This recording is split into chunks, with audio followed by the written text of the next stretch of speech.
Live? We are live. We are live. Hello, everybody. How are you? I'm doing fine. How are you? I'm doing fine. Send. Okay. Yeah, I told you to refresh the web page, but I had not sent it after I changed the web page. I have now.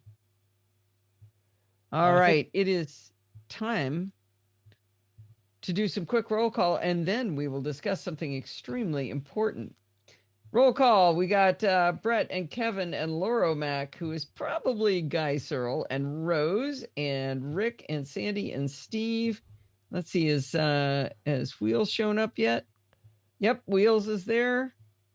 And a Titan bot. Not sure who that is, but I would like you guys. that's not What right. I just what messed happened? up. Hold on.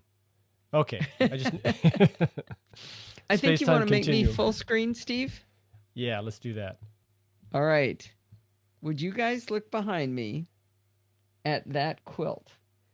That is It's a it's very got a intricate full quilt.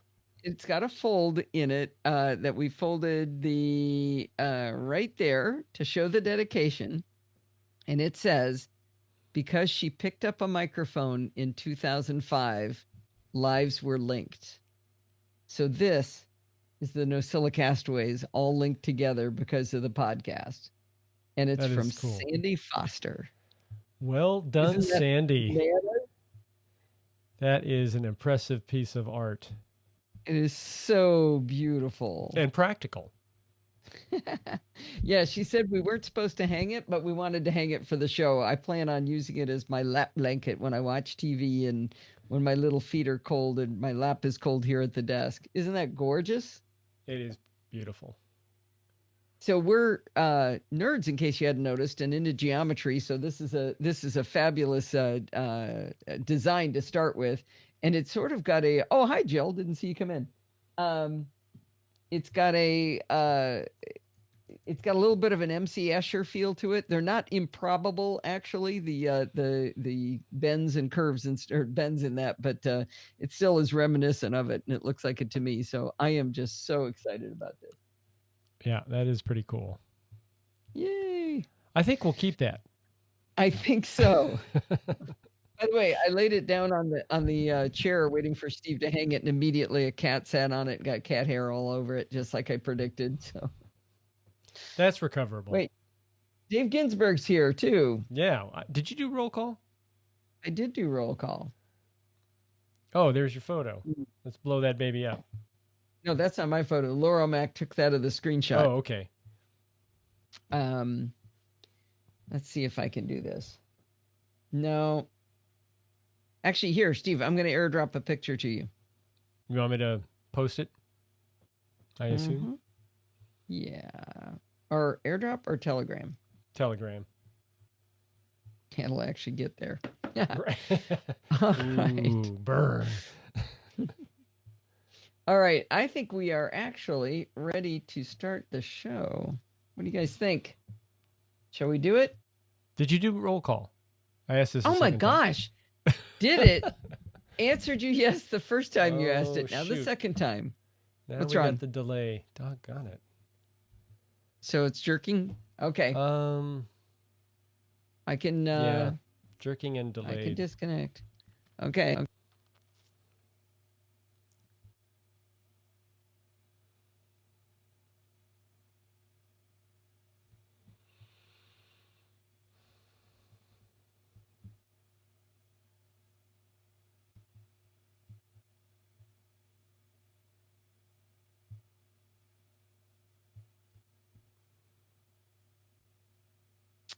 Nope. Okay. Sure MVI. That should be that. How's your processor right now? Can you hear me? Yeah. That's what's important. Okay. Just give me a second. So I unplugged the wrong thing. I unplugged my microphone. I hear your voice in my head. Crackles. Oh, great. Really? Okay, so now, Steve. Yes. Are you saying I am still Jerky McJerkface? You're better now. Okay. You It caught takes a up, little while to and swap. I'm not seeing jerkiness, if you pardon the expression. Oh, Sandy just put a picture up. Oh, she posted the original The artwork, design. the Oh, design. this is her blog post of it. Oh, from her blog. Oh, Yeah. yay. That's even better. So Allison's audio is okay, Brett? Everyone, is she sounding fine? Brett says it's good. Frank's here. Frank was here. He was in roll call. Jeez, Steve. I must have been doing something important during roll call. Mm-hmm. Yeah. Probably having a sip of my beer. Maybe we should start the show. Yeah, it is 5 minutes in. What do you think? And her picture is good too. All right, good. I am going to mute Steve. Here we go.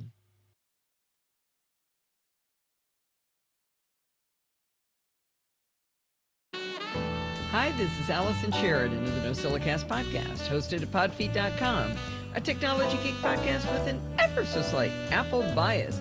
Today is Sunday, November 17th, 2019, and this is show number 758. I'm sure by now you've heard the awesome news that Apple came out with the rumored 16-inch MacBook Pro. I've been waiting for this machine, and I immediately jumped online and bought it as soon as it was announced. Now, after the fact, I've been listening to folks talking about it who got to play with it, like Marco Arment and Jason Snell, and they are positively gushing about this laptop, so I am super excited. Now, the options to configure this notebook will absolutely have to silence the critics. Even Stephen Getz says it's pretty cool. While RAM in previous MacBooks Pro was limited to 16 gigabytes, you can configure these new ones to 64 gigabytes. Seriously, think about that. It wasn't that long ago that Apple sold notebooks with 64 gigabytes of disk. Now, I thought 2 terabytes of SSD was enough for anyone, but the new one can be configured to 8 terabytes of storage. Isn't that bananas? Now, I think you should applaud me that while I did go for the 64 gigabytes of RAM, because, oh my gosh, 64 gigabytes of RAM, I held strong and I only got a 4 terabyte SSD instead of 8. I cannot wait to run the live show on this beast and see whether an 8-core, 2.4 gigahertz i9 with top of the end of graphics Apple sells and 64 gigabytes of RAM can handle everything I throw at it and maybe not have the fans blazing at me throughout the show. So I figured go big or go home. I shelled out the extra $8 shipping to get it as early as this coming Thursday.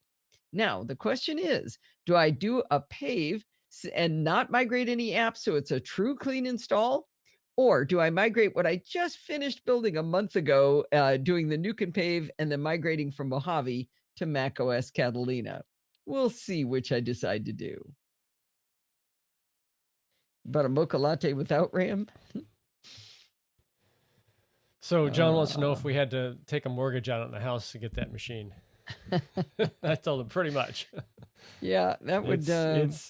It's how would Rod and Chris say it's a grip. Cost a grip. It's grip. Let's see. Hey.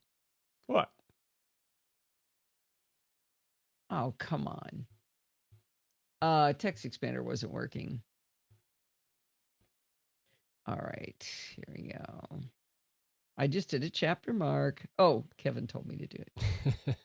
I thought I did it without him asking. Okay, muting Steve. Oh, I'm going to bring the audio down a bit on the intro. That was a bit high. And ever so slight. Apple. There we go.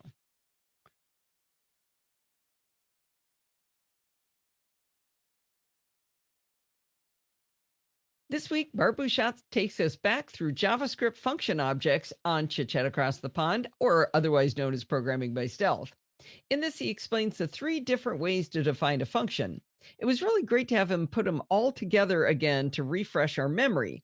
And he explains how only one of these 3 methods is hoisted, which led him to explain the medieval history reference of hoisted by your own petard. There was a part where he talks about wearing a tutu, but only a podcast with Bart could go that route. We went from there to function scope and enjoyed some time going through advanced arguments, which is actually way more fun than it sounds. Hang on. I did a reference to the tutu thing twice. Well, 2 times 2. It's actually pretty funny when he made a mistake. Let's see. Your lights turned off. What are they called? The mantle light, I think. No, that's above you. Standing No. Thanks. lamp. They don't have a name, All or right. maybe they're not in Yeah, they do. HomeKit. Well, they were LifeX. Yeah, they are. They were LifeX LifeStrip, but it was always yelling at me that it didn't like that name, so I thought I named them mantle So lights. here's mantle. Nothing's happening. It's just the blue lights Oh, behind you. mantle blue. Yeah, isn't that what you wanted? No, your lights on your. Oh, my side lights. Oh, Yeah. no, those are Wise lights. So those are Okay. Alden. I'll find them. Local boogers over global boogers. All right, muting Steve. On Chit Chat Across the Pond this week, Bart Busschots takes us back through JavaScript function objects in our latest episode of Programming by Stealth. In this, he explains the 3 different ways to define a function. It was really great to have them all put together in one place at one time to refresh our memory. He explains how only one of these 3 methods is hoisted, which led him to explain the medieval history reference of hoisted by your own petard. We went from there to function scope and enjoyed some time going through advanced arguments, which is actually way more fun than it sounds. Things took a turn for the weird when Bart explained fully simplified fat arrow syntax as all common language conventions completely disappeared. Now, at one point in this whole conversation, we talked about Bart wearing a tutu. You will have to listen to learn exactly how that was actually in context of learning JavaScript. You can listen to this episode in your podcatcher of choice in the Programming by Stealth feed, or you can listen while reading along with Bart's fabulous tutorial show notes, which of course are linked in my show notes. So, for those of you who would probably not listen to Programming by Stealth, he made the mistake of writing a variable name that he didn't practice saying out loud. And what he was doing was his little example program was a function to raise one number to the power of another number. But then he got tired of that one and he just wanted 2 to the power of something else. So he named it 2, 2. So it was TWOTO. And so, of course, he was forced to say tutu throughout the thing. And then he made some reference to dancing around in a tutu. So that was pretty funny. I liked it. Oh, Mark's here. Mark who? Paulie. Mark Paul? What? That's bananas. He's still coming down off that high from that win of his hometown. His hometown team. Sports ball? Sports ball, yeah. All right. Let's see. Just do this a third way. There we go. Ooh, a mixer. Oh, is that the Rode Podcaster? Yeah, it looks like it is. Yeah, I really want one of those, and I totally do not need one of those. Ooh, sounds like a hint for Christmas. No, I don't have room on my desk. I like not having a mixer. I'm proud of the fact that I don't have a mixer. And the software screws up all the time? What software? My software? All that stuff you got to link together. Loop Shut back up. and... Shut up. Laurel Mac wants the new machine will solve it all. It will. Actually, I wonder whether it's going to be able to, maybe I'll be able to use Luna Display with it.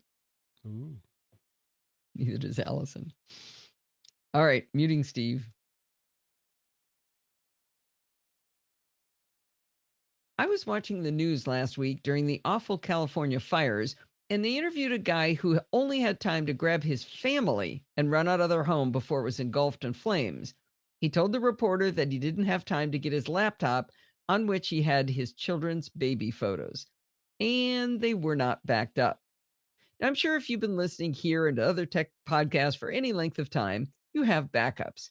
I also hope you have offsite backups just in case of fire, flood, hurricane, tornado, or plain old burglary. In the old days, it was hard to do backups, but nowadays, you really have no excuse. Between Time Machine and cloning apps like Super Duper and Copy Cloner, okay, you can't stutter on the name of the software you're going to talk about. I think you should leave it in. No. Between Time Machine.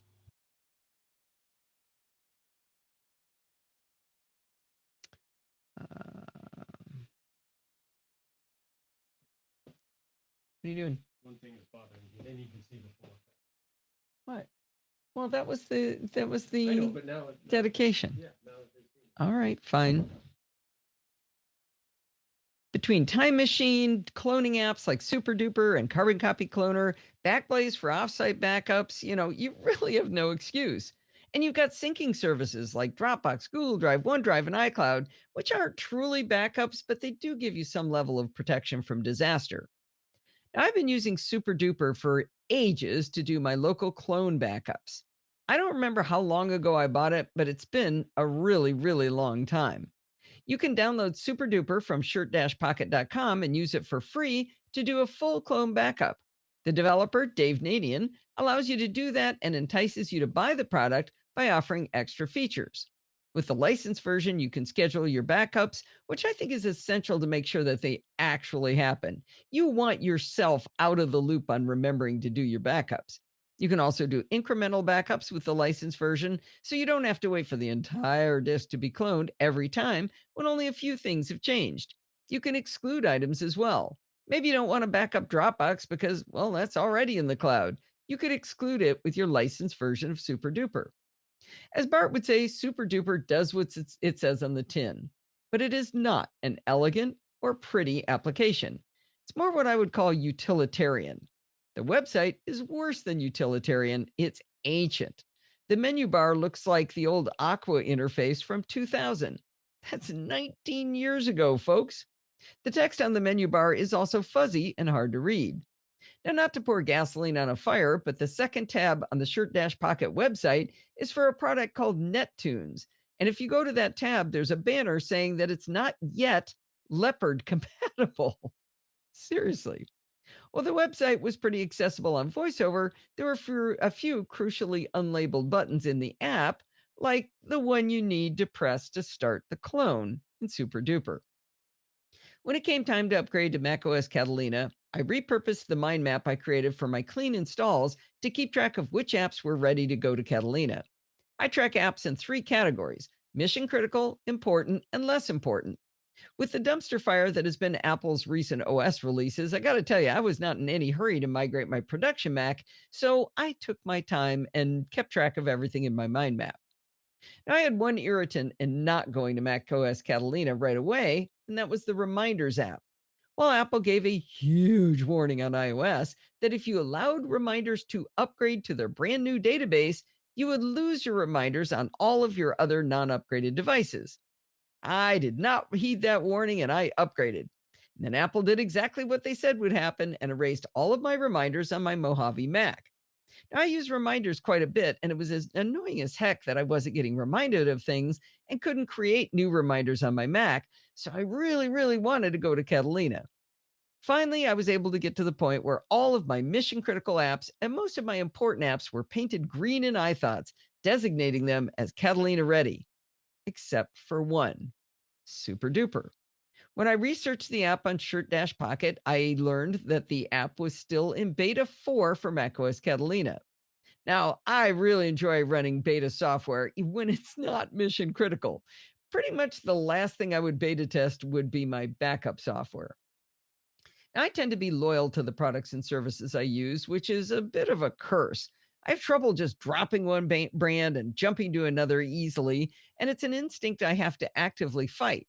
But it was time to look elsewhere for my clone backups. I decided to check out Super Duper's main competitor, Carbon Copy Cloner, from bombich.com. That's spelled BOMBICH.com. Now, forever I've heard people saying great things about Carbon Copy Cloner and its founder, Mike Bombich. The first thing I did was check for compatibility with macOS Catalina, and I was delighted to learn that Carbon Copy Cloner was working way back in August, even in the betas of macOS Catalina. That's really kind of a miracle that it didn't break during the anarchy that has been the Catalina development cycle. Carbon Copy Cloner is 40 bucks compared to the $28 of Super Duper. But having a current, modern app is well worth the difference in price to me.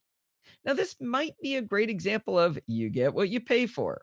When you think about what you're protecting with a clone backup solution, does 40 bucks sound like very much money? If you could save, I don't know, your child's first dance recital video, your honeymoon photos, your tax records, yeah, I'd say 40 bucks is a steal. Now, you don't have to shell out any money to find out if Carbon Copy Cloner will work for you because they recommend that you download it and use it for 30 days first.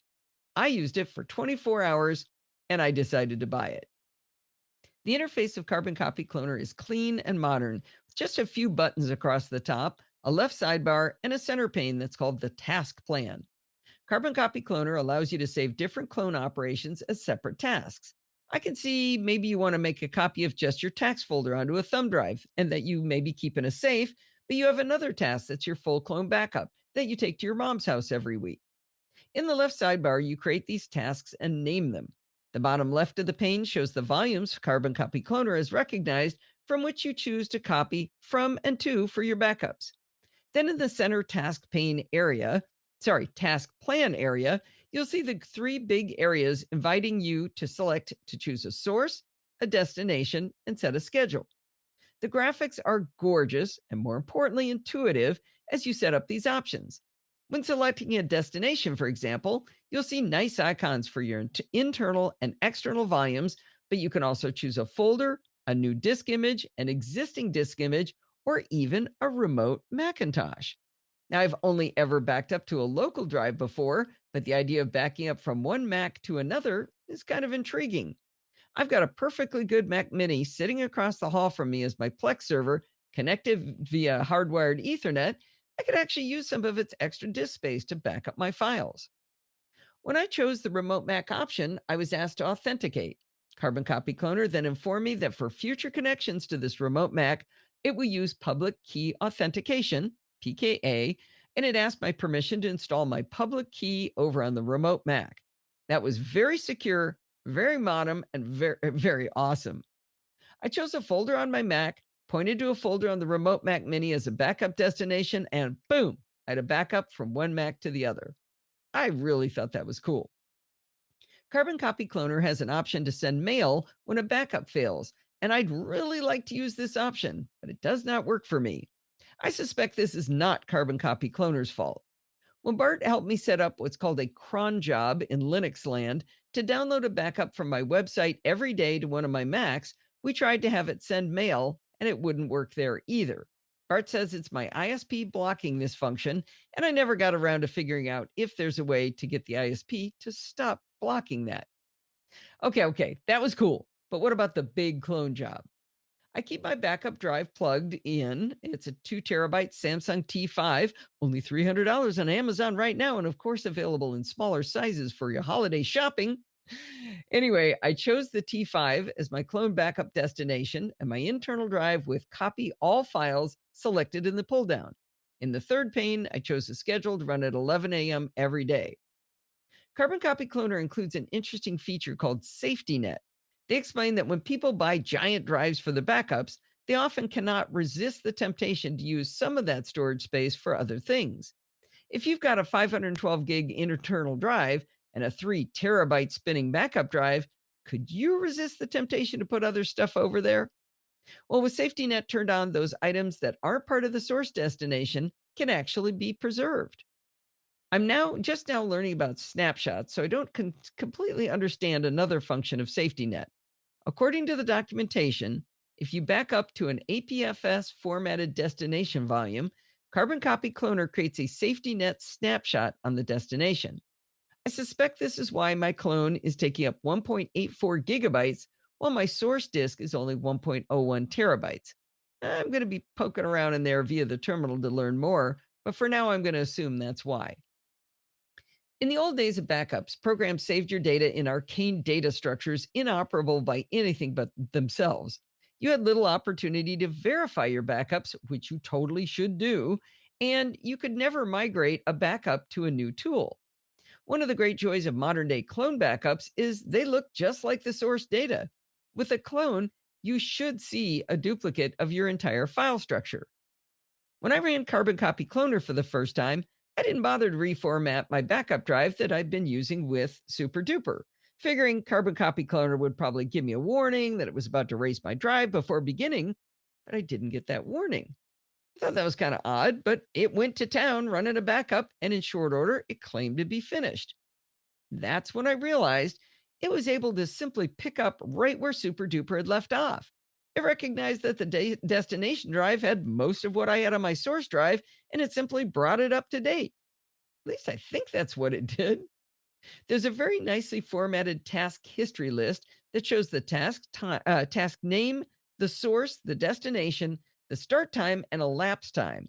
It also shows how much data was copied and the status, either a green circle with a check mark or a red circle with an X. I can see that my first backup with Carbon Copy Cloner only took 29 minutes, but it copied 176 gigabytes. But my daily 11 a.m. backups since then are only averaging around 8 minutes and moving around 15 gigabytes. I'm not 100% certain why that first backup is big, but not huge. I thought it might have something to do with the snapshot capability in Carbon Copy Cloner, but I checked my destination volume and it shows snapshot creation is off. Hmm. I did look to see if I had created a safety net folder because I thought some of this data was from some other source. There's nothing there. So that's a little curious. With SuperDuper, though, my clones never took less than a half an hour on their daily schedule, even though it was only incremental backups and it was going between wicked fast SSDs. Seeing that Carbon Copy Cloner does the backups in about 8 minutes every morning, I might let it do it more often. Maybe I'll go crazy and back up twice a day. Speaking of incremental backups, on SuperDuper, there was a specific pull down to select to do incremental versus a full backup each time. I hunted everywhere in Carbon Copy Cloner for how to make it be an incremental backup before I realized it always uses incremental. I guess if you want a full backup, you'd have to erase the destination first. I might do that just to figure out why the backup is taking up so much space. Oh, before I forget, remember to test your clone backup. Remember I mentioned that earlier? You want to do that when nothing is going wrong to make sure it actually looks just like your internal disk and you can boot from it. Also, remember, if you're running a modern Mac, oh, that reminds me, my new Mac, I'm going to need to remember to do this. The more modern Macs are called have a T2 chip in them, and you need to make sure you go into the startup security utility and check the box to allow booting from external media. By default, that is turned off, which means you can make that really swell backup, but you're not going to be able to boot to it in an emergency. You want to be able to do that so that you can get your data back later with your after you get things fixed, like maybe you had a hard drive failure. But if you want to be able to just keep working for a little while until you have time to take your Mac in to get repaired, you really do want to be able to boot from that backup. So, if you want to stick with Apple's choice on this and keep that turned off, that's fine. But make sure you understand the repercussions of that if you do. For those of you who are voiceover users, I poked around a bit with voiceover on in Carbon Copy Cloner. I keep stuttering on that Carbon Copy Cloner. And with voiceover on, I was not able to find a menu or button that was unlabeled or didn't function. And it seemed to really work. Now, keep in mind, I'm a novice voiceover user, so that's not a full seal of approval. But usually, I can pretty quickly stumble across some problems if the developer has not been doing their job properly to make their application accessible. So it's at least worth doing the 30-day download trial if you're a voiceover user. In my article about the Mac Tech Conference, I explained that with macOS Catalina, we now have two volumes on our boot drives. You can see them in disk utility as your hard drive, followed by dash data, and that's where your data lives. The second one is shown without the suffix, which is your operating system disk. This design gives us further protections from malware. Now, I remind you about this because in Carbon Copy Cloner, you can inspect your volumes as well. For my internal SSD, playfully named Hippo because it's so big. Oh man, what am I going to call a 4 terabyte disk? Because I started with, what was the first one? I can't remember now, but I had another name other than Hippo for my 1 terabyte drive, and 2 terabytes was Hippo. I'll have to work on that. Anyway, when I inspect my internal SSD, Hippo, I see hippo-data and plain old hippo. Likewise, I can see 2 volumes for my backup drive. The first of these in each pair is kind of terrifying at first. I inspected my backup drive and it said operating system, Mac OS not installed. Wait, what? You're supposed to be a bootable clone, darn it. Then I calmed down and I looked at the backup disk volume without data after it, and it said operating system, Mac OS Catalina 10.5.1. Was doing it right. Now, I wanted you to walk through that so you don't think Carbon Copy Cloner is doing something crazy here. It's Apple who has made this new structure for us. By the way, it's also in this inspector area that you can turn on and off Carbon Copy Cloner snapshots. As I said, I need to learn more about snapshots before I make any recommendations on what you might want to do here. Well, this week's Time Machine told Steve that his internal drive was nearly full, even though Get Info said it should only be half full. Luckily, I'm an avid listener of the Mac Geek Gab, and I had learned that there was this whole concept of time machine snapshots and how sometimes they kind of go rogue and fill up your internal drive. I did some searching and I learned about thinning said snapshots, and we were able to recover his lost disk space. I don't understand what caused them to turn against Steve, so I'm going to stay away from snapshots and Carbon Copy Cloner until I really understand how they work. The last thing I wanted to mention about Carbon Copy Cloner is the licensing. Like I said, $40 to preserve what's important to me is absolute chump change, but I was wondering, do I have to buy a separate license for Steve? Well, luckily the answer is no. In a support article on bombitch.com, it says the Carbon Copy Cloner license allows you to install and use Carbon Copy Cloner on any computer that you own or control for personal, non-commercial use. He's got other licensing for commercial or institutional use, including academic purchasing options. The bottom line is that I'm delighted that I've moved off of the ancient super duper and onto the more modern Carbon Copy Cloner. I probably should have done this ages ago, and I'm sure at least half of you are thinking, man, what took you so long? All the cool kids have been on Carbon Copy Cloner for ages. But hey, I got there in the end. If you're not doing local clone backups and you need that little push to get started, I can really endorse Carbon Copy Cloner. It's a free 30-day trial. What do you have to lose? All right. Hello, Steve. Did I miss anything? 107 things went by while I was gone. Hello. By the way, Terry joined us. Terry, I don't know if which flavor Terry? Terry from Terry Texas. from Texas. You know Terry. Oh, it's Terry Austin. Yeah, okay, you said it. I don't know if I'm supposed to say last names, but Terry Bradshaw. Terry Bradshaw. Wow. Do you know our hairdresser is Terry Bradshaw's hairdresser? Yeah, on Fox. She does all the Fox folks' hair.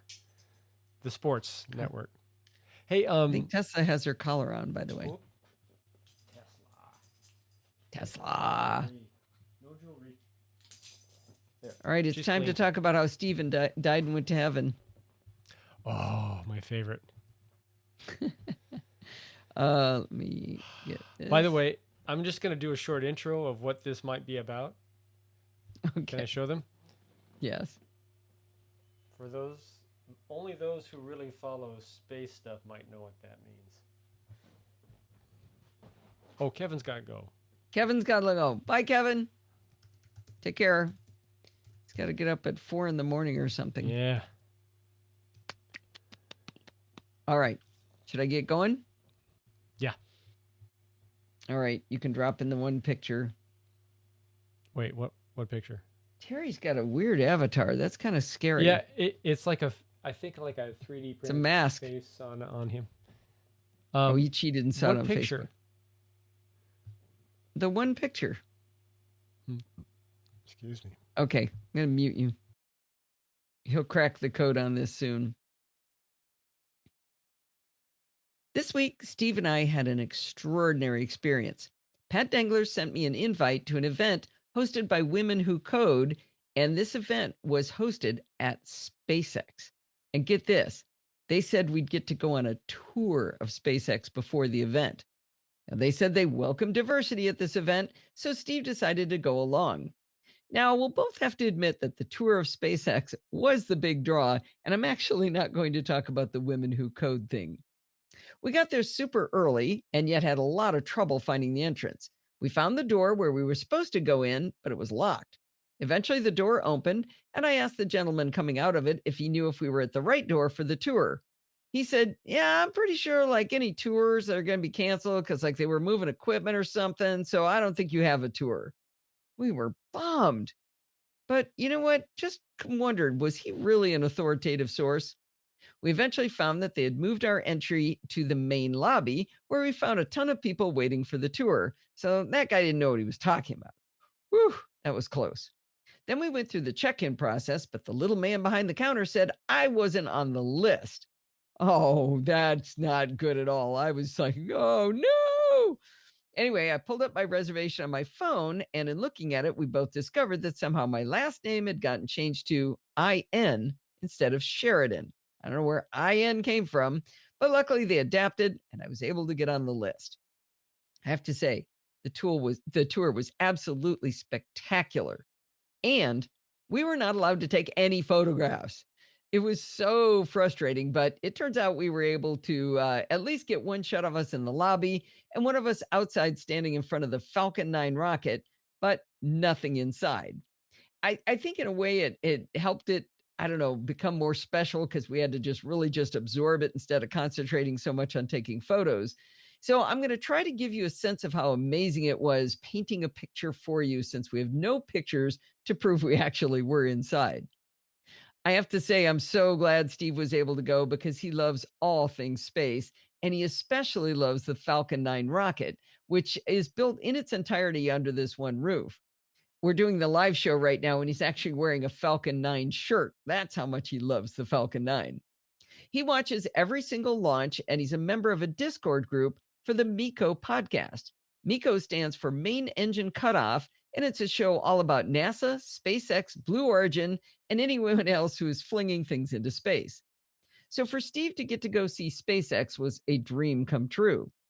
Like I said, I'm going to try to do my best to describe what we found really interesting on the tour with the full knowledge that it will be impossible to convey how cool it was. When we first walked in, on our right hand side was the control room where they watch the launches. This was cool because it's the view you see most of the time that a launch is underway, as they report from this room. Our guide pointed up and behind us to the balcony cafeteria where SpaceX employees congregate to watch. We could feel the excitement we'd seen in these very rooms as launches succeed and the booster recovery failed or succeeded. Our tour guide explained that any SpaceX employee can apply to be one of the people doing the color commentary on the launches. I thought that was very cool, and it explains why we often see fairly junior employees fully explaining the complexities of spaceflight while we're watching. Above us, as we stood next to the control room, was a recovered Cargo Dragon capsule. This is the capsule that contained supplies that were delivered to the International Space Station and then returned to Earth.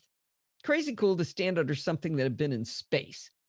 Steve noted that the heat shield that faced Earth as it plummeted through our atmosphere had a very asymmetric pattern on it, indicating that the capsule was designed to enter the atmosphere at a specific angle. If you'd like to read up on the mechanics of calculating that angle so the capsule doesn't experience too much deceleration versus not enough angle such that it skips off this atmosphere, I found a very readable article over at theconversation.com. Link in the show notes. When I was working as a mechanical engineer, I worked on mirrors and other optics that would be connected to what is called an optical bench. The optical bench was just a frame to hold everything, but it had to be very stable through changes in temperatures. Metals expand and contract when experiencing temperature fluctuations, and while some experience less of this effect, there is a better solution than using metal. Carbon fiber is the answer to it because it has high stiffness, high tensile strength, low weight, high chemical resistance for fun, high temperature tolerance, and low thermal expansion. Unlike metal that can be machined, carbon fiber has to be painstakingly applied. Actually, I think I'm lying. I think they do machine it. And Steve, you know what? We Okay, should what was have. the question? Machining what? Yeah, I think they do machine the carbon fiber after the fact. I'm sure there's some rework. Yeah, Yeah. there are rough edges they have to clean up, no doubt. No, but I I mean, mean, like this thing has the optical benches had drilled holes and things in it. So, right. Oh yeah, there's work on the but I carbon fiber. said I said that it can't. I implied that it can't be machined. No, it definitely needs to be machined once you Okay, lay it up. so look. You I want me want you to to look work for on two that? things. Yeah, let me Okay. tell you. I want you to look for two things. Unlike metal that can be machined, just take that part out and make a capital C on carbon. And the second thing, make a note of this, is you should link to Miko on there. Oh If you yeah. don't want to do that, I can do it. No, I'll do it. But I'm still unlike. Okay, What was the word? unlike metals that can be machined, unlike metal, just if you look for unlike metal, you should be able to find Oh, it. there it is. Yeah. Okay, So I'll just change it, honey. This is taking. I got it. You go find the link for me for after the show, and we'll for Miko. we'll add the link to Miko, but I don't want to do it real time now. Okay, here we go. Muting Steve. Where'd it go? Now, carbon fiber does have to be painstakingly applied in layers to build up the strength in all directions. So they do them all kinds of diagonals and perpendicular to each other, and that allows it to be strong in all directions. This process is very time consuming and very expensive, but it's unique in the trade offs of strength, weight, and temperature tolerance. We built the optical bench using carbon fiber for all of these reasons. I got to see it and work with the final product, but I was always kind of bummed that I never got to see how carbon fiber was actually made. I tell you this whole story from the past because I was thrilled to see at SpaceX how they make the fairings. These are built in two lengthwise halves. These fairings are the nose cone and cylinder that, when sealed together, protect the launch vehicle payload against the impact of dynamic pressure and aerodynamic heating during launch through an atmosphere. SpaceX makes these giant fairings out of carbon fiber, and we got to see how they lay them out. Imagine a professional holiday wrapping station with a roll of paper at one end that you drag out and then cut to size, except now picture it 30 to 40 feet long and maybe 15 feet wide. It thrilled my little mechanical engineering nerd heart. A little farther along, we saw a fairing in the later stages of completion. We saw a robot with a huge, like 10-foot tall U shaped black thing under the fairing, which was sitting with the concave surface down. I asked if that big, huge U shaped thing was a big cable wrap to allow the machine to move along the length of the fairing and still get power and all the other signals, but it was something way cooler than that. It was a giant magnet. Our guide explained that it was involved in the inspection of the interior of the fairing to look for imperfections. She said it used to be done by humans, but it was really inefficient and that Elon hates inefficiency, so they designed this instead. I really do wish I understood what a magnet has to do with the inspection of imperfections. We were eventually standing between two fairings. Our guide pointed out that on our right was a fairing that was just recently completed, but the one on our left had been to space and been recovered. I asked a really dumb question at this point. I asked, how come the salt water doesn't wreck the electronics and such on the inside of the fairing? She and Steve explained, the fairing doesn't fall into the ocean. They didn't say, you idiot. They said they catch it with a giant net on a drone ship. How cool is that? Anyway, we talked about the recovery of the fairing. And of course, we've all seen the recovery of the rocket boosters actually landing on drone ships and one time in dual synchronicity on the ground. She explained that they considered trying to recover the second stage as well, but the recoveries they were already doing were 80% of the cost of a complete Falcon 9. Rather than spend the R&D to try and chase the diminishing returns of that last 20%, the decision was made to put their money towards Starship, the new spaceship that will take humanity to Mars. Yeah, that's how Elon thinks. I don't know how to explain why it was so cool to stand about 10 feet away from a couple of people assembling the Merlin engine. I know it's just machinery, but this engine has propelled the Falcon 1, the Falcon 9, and even the Falcon Heavy launch vehicles into space. We were right next to it being assembled. Again, the pitter pat of our little nerd hearts. The Falcon 9 rocket body sections are also assembled in the same factory. We saw one of these huge 12-foot diameter cylindrical sections lying on its side. Our tour guide explained that this factory is unusual in that SpaceX rockets are assembled horizontally rather than vertically. She pointed out a machine that she described as looking like Stargate.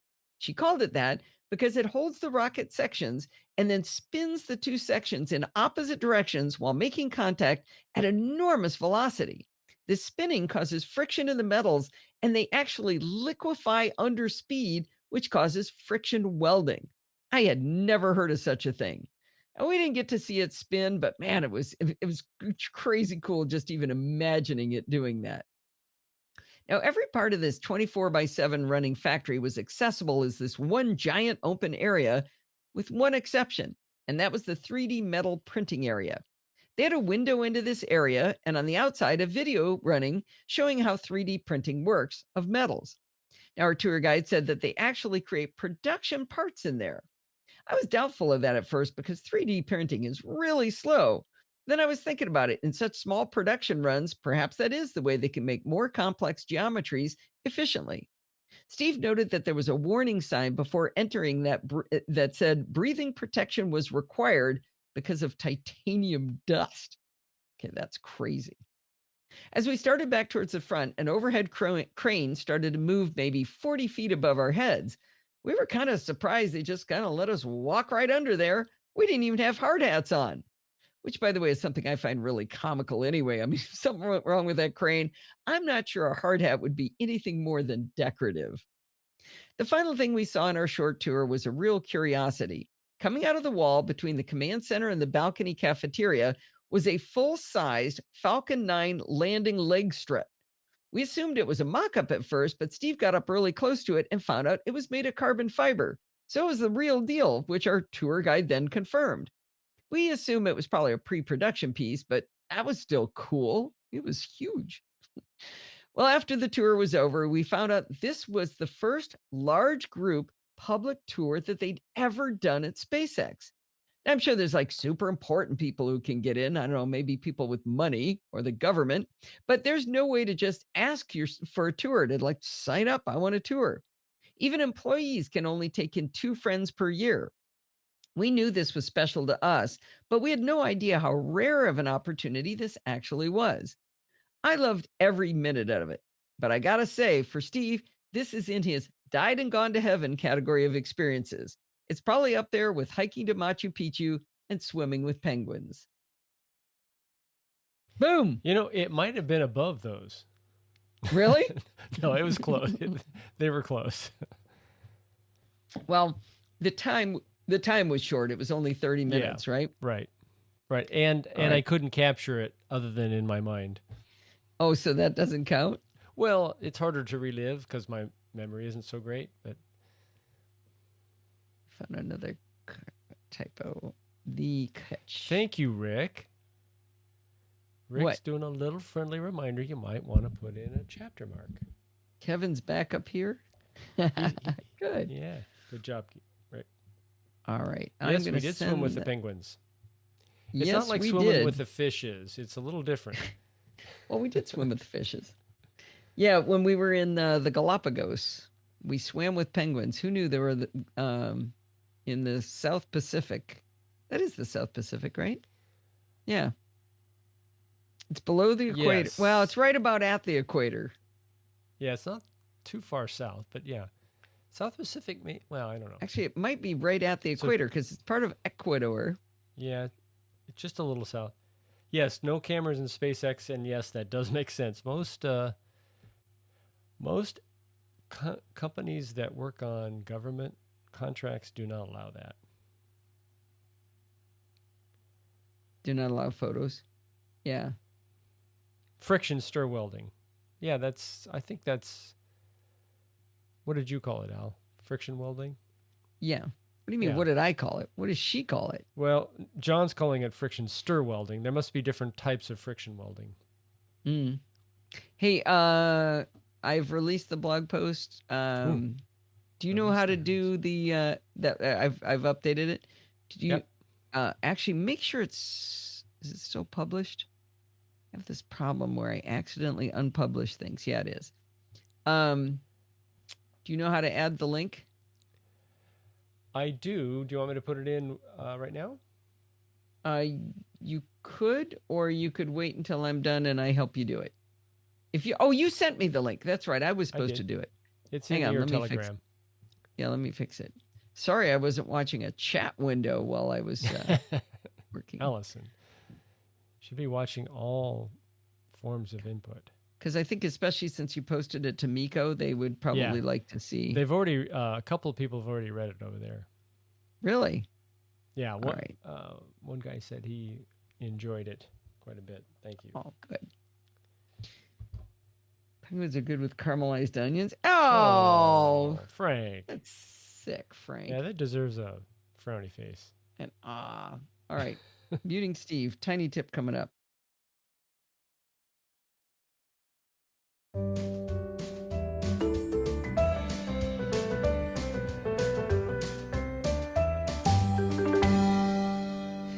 Well, I wouldn't normally post a tiny tip about a specific problem with a specific piece of software, but when my father-in-law ran into the exact same problem I had updating 1Password, I figured it might be a widespread problem, and I know we have a lot of 1Password loving friends in the NosillaCast community, so here we are.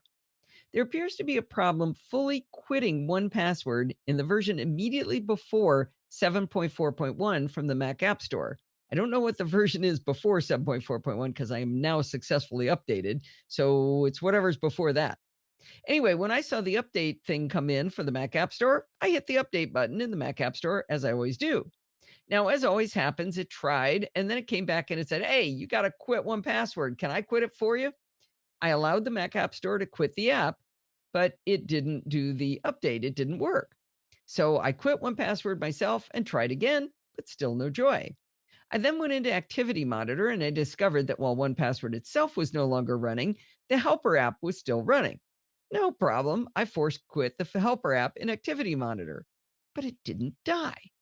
All right, now this is the gauntlet's been thrown down. This is a challenge. I opened up the terminal and I did a kill-9 all over that Helper app using its process ID. But the Helper app was a zombie. It came back with a new process ID. I tried 3 times without successfully killing it off. It just kept popping right back up with the new process ID. I finally gave up and I wrote to AgileBits, the fine developers of 1Password, and my little friend Zach wrote back 14 minutes later with the following message. He said, "If you open your current installation of 1Password 7, you can use the keyboard shortcut Control Option Command Q to quit it completely. That should allow you to install the latest update, which in turn should resolve this issue in the future." And his advice worked like a champ.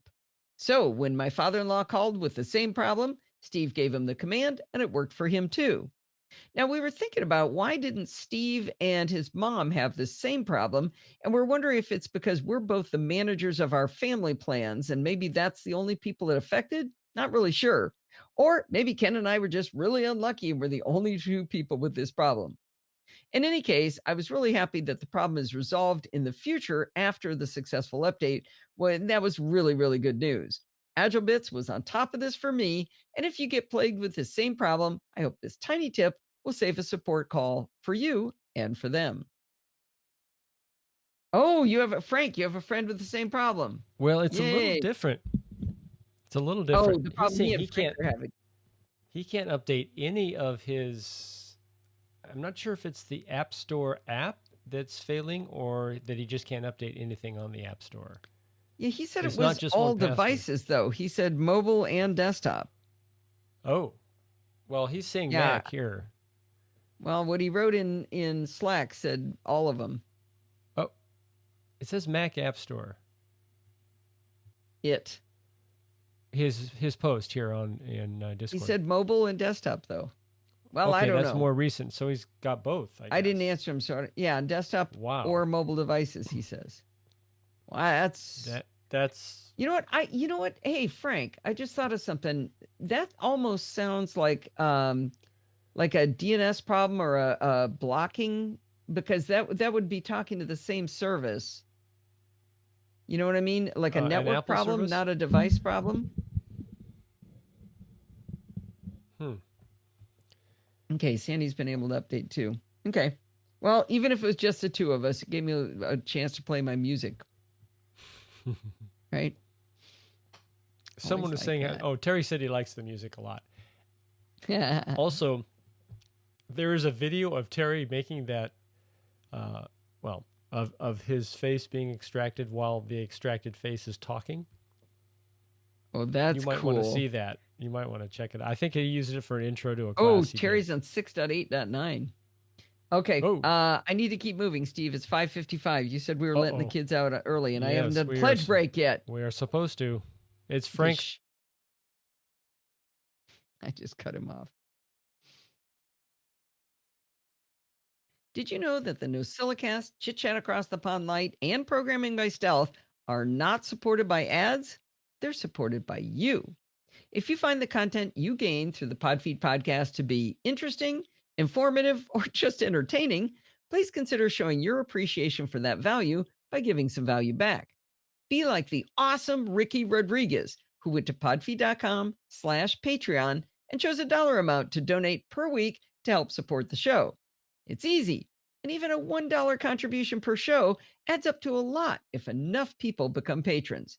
Thank you, Ricky, for your support of the Podfeed podcasts. There we go. All right, 35. So have you done a chapter mark here for the next segment? I haven't started it yet. You got to give me this is your friendly reminder from Rick. You guys are doing chapter marks before I'm even there. We're on top of it. This is precog. We sense a chapter mark coming up here. That's our job. All right. All right. I got to drop in my audio. Drop in me. Actually, I should do that. That's what I should do. I should drop in. I just realized. What? That little clock is covering up Sandy's quilt. We got to move that. Oh, no. There. Much better. That's terrible. We have standards, right? Yes. It actually goes better there anyway. There's a blank spot.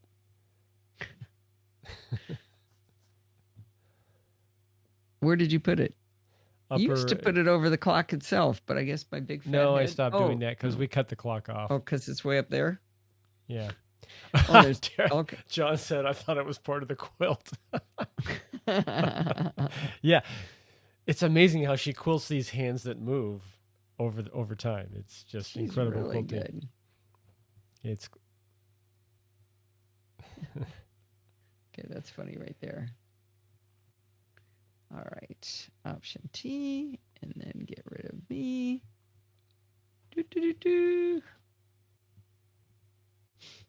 I get double my base salary for this. Mm-hmm. And we'll put that there. And we'll take that one. We'll do that to it. No, let's go right there. Let's do this one. Exactly. Oh, Sandy. no, I got rid of the wrong one. 2 times 0 is... Yep. Oh, don't say it, Rick. New math. Let's see. That. You seem to be doing some computing over there. What are you doing, Allison? Me? Yeah. I'm getting this. Oh, are you working on the... Oh, I should be highlighting that. Yeah, you should have been. All right, too late. Here we go. The Podfeed Podcasts.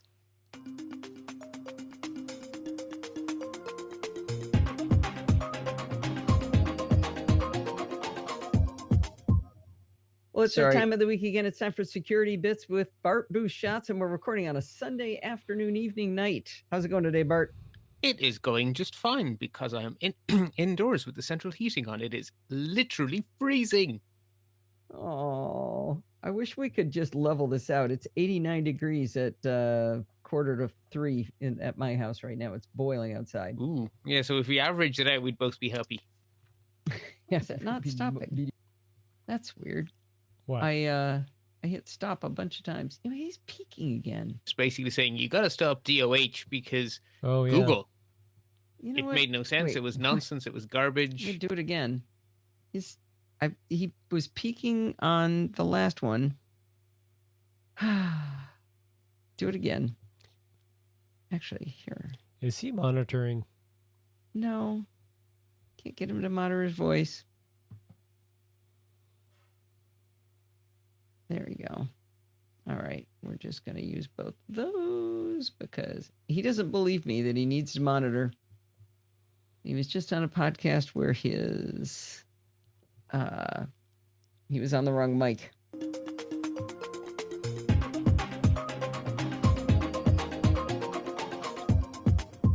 Well, it's that time of the week again. It's time. It is going just fine. Okay. So he's not peaking on mine. I've got him nice and high. Bees was giving to Congress basically saying you got to stop DOH. So Are you we lined have up? a question. Huh? Yeah. Check it. Okay. Can you check What do you the think it last? is? The last. I say thanks or something. Yes. I think Okay. we'll probably check in then. Yeah, so I'm sure we'll do. I think I talk over him here. Anyway, until right, then. All right, let me cut that little piece there. Split that there and split that one there. And get rid of that one. There you go. Not party. Oh, there That's you good. go. Anyway, until then, and actually especially over Black Friday for good. He wants us to stay patched and stay secure. Yes. Good advice. Right. Where have I heard that? All right, I'm bringing it home. Oh, bye, Rose. Mwah. On your work schedule for next week. Oh, no. Okay, well, it's almost over. Okay, I'm muting Steve.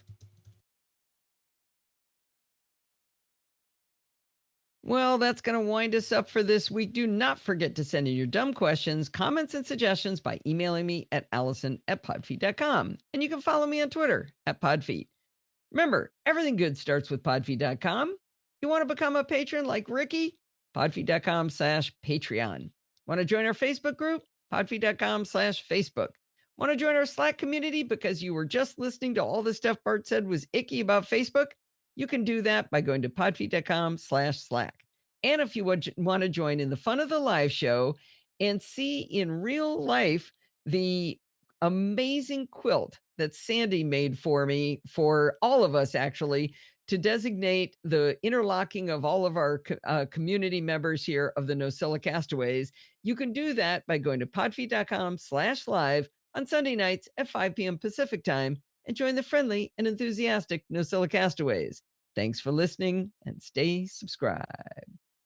Oh, shoot. I hit stop before I finished talking. And stay subscribed. Thanks for listening. Well done. Yeah, really. Okay, hang on. Shut up, Steve. Thanks for listening and stay subscribed. Itchy trigger finger. Now, I think I might have made this too close. You might want to play that back. Stay patched so you stay secure. Well, I did play it back, dear. No, the very end. I thought I did. Nope. Not there. Nosilla Castaways. Thanks for listening and stay I subscribed. think you cut out ways. I didn't hear ways. The S. What? Time. No, Enjoy the friendly ways. and enthusiastic. Wait, stop talking while I'm playing it for you. Shh. Jeez. Enjoying the friendly and enthusiastic Nosilla Castaways. Thanks for listening and stay subscribed. It's there. You got it. All right, outro, and then we can let class go, and that means I can have my red wine. There's so much to do here. I see where your priorities are. Exactly. Okay, move this over a little bit. Let's see. Enthusiastic Nosilla Castaway. Oh, that's a little hot still. Nice. Thanks for listening and stay subscribed. Too late. Stay subscribed. Close enough. All right. Steve, get a beer? No, I already have a beer. Thank you, Frank. All right. It is 6:04. We thought you guys would get out early, but it's an hour and a half show. Bye, Sandy. Cannot say enough wonderful things about the quote you made. That is just, you warm my little heart. All right, Steve. Signing us Sign us out. out. Bye-bye. All right, bye. Night, Gracie.